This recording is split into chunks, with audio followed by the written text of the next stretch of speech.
बोलिए दुर्गा मैया की जय। आइए, आज शारदीय नवरात्रों का द्वितीय दिवस है। इसमें द्वितीय दिवस में हम पूजा आराधना करते हैं माता ब्रह्मचारिणी देवी की। आइए, ब्रह्मचारिणी की कथा और एक मंत्र के द्वारा हम उनकी पूजा समझें और देखें ब्रह्मचारिणी माता को क्यों हम पूजा करते हैं इस रूप की।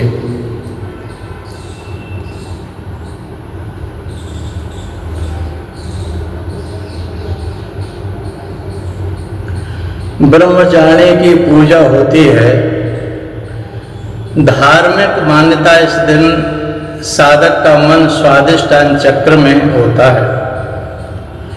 इस चक्र में अवस्थित मन वाला योगी उनकी कृपा और भक्ति प्राप्त करता है। अन्य जानकारी इनकी उपासना से मनुष्य में तप, त्याग, वैराग्य, सदाचार एवं संयम की वृद्धि होती है। सर्वत्र सिद्धि और विजय प्राप्त होती है। माँ दुर्गा की नव शक्तियों का दूसरा स्वरूप ब्रह्मचारिणी का है। यह ब्रह्म शब्द का अर्थ तपस्या है।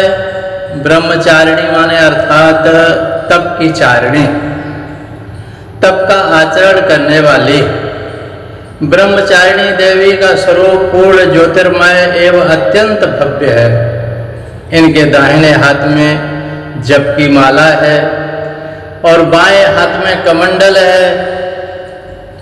पूर्व जन्म में यह दक्ष प्रजापति की पुत्री सती थी।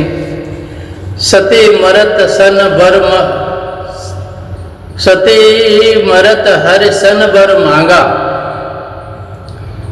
जन्म जन्म शिव पद अनुरागा। तेह कारण हिम गिर ग्रह जाई, जन्मी पार्वती तन पाई। अपने पूर्व जन्म में जब शरीर त्याग किया, शंकर भगवान का ध्यान करते हुए किया था इन्होंने, और हिमालय के घर पुत्री रूप में उत्पन्न हुई थी। करें जाए तब शैल कुमारी, नारद कहा सो सत्य विचारी। अपने गुरुदेव नारद के उपदेश से इन्होंने भगवान शंकर के प्राप्त करने के लिए कठिन तपस्या की। इसी दुष्कर तपस्या के कारण इन्हें तपस्चारिणी भी कहा जाता है।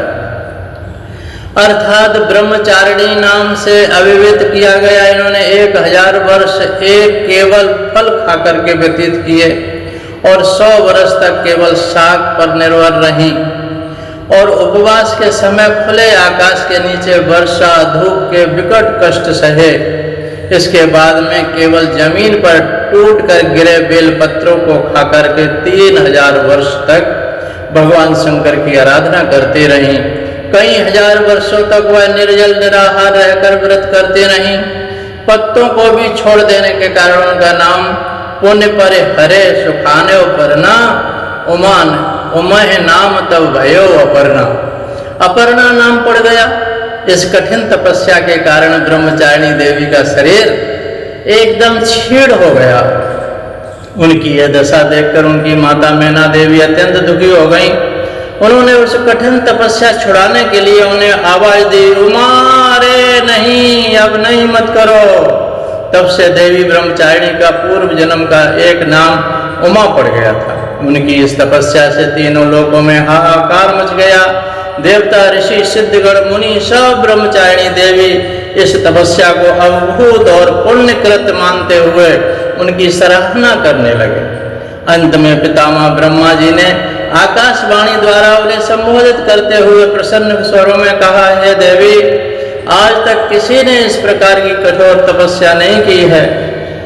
तुम्हारी मनोकामना सर्वोतभावेन पूर्ण होंगी। भगवान चंद्रमौली शिव जी तुम्हें पति रूप में प्राप्त होंगे। अब तुम तपस्या से विरत होकर घर लौट जाओ। माँ दुर्गा का यह दूसरा स्वरूप भक्तों को अत्यंत फल देने वाला है।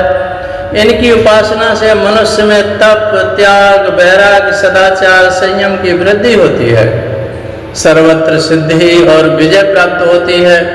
दुर्गा पूजा के दूसरे दिन इन्हीं का स्वरूप उपासना की जाती है। इस दिन साधक का मन स्वाधिष्ठान चक्र में होता है। इस चक्र में अवस्थित मन वाला योगी उनकी कृपा भक्ति प्राप्त करता है। जीवन के कठिन संघर्षों में भी उसका मन कर्तव्य पथ से विचलित नहीं होता। मां ब्रह्मचारिणी देवी की कृपा से उसे सर्वत्र सिद्धि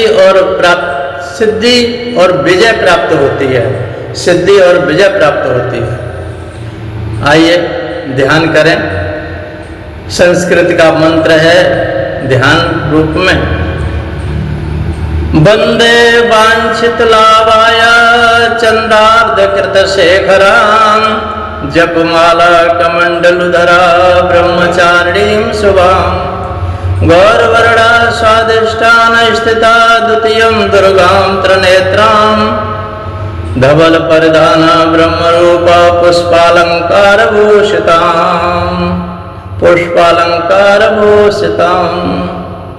स्तोत्र पाठ।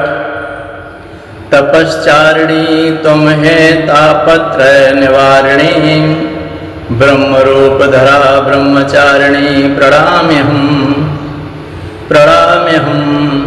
शंकर प्रिया तुम है भुक्ति मुक्तिदायिनी शांतिदा ज्ञानदा ब्रह्मचारिणी प्रणाम्यहम्। कवच।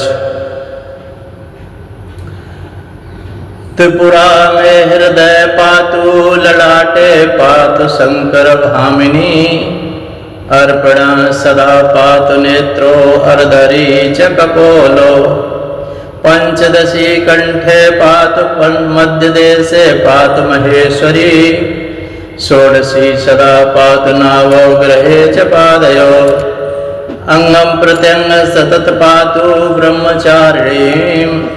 तीसरे दिन की चंद्र घंटा माता की लघु कथा पूजा आपके सामने उपस्थित होंगे।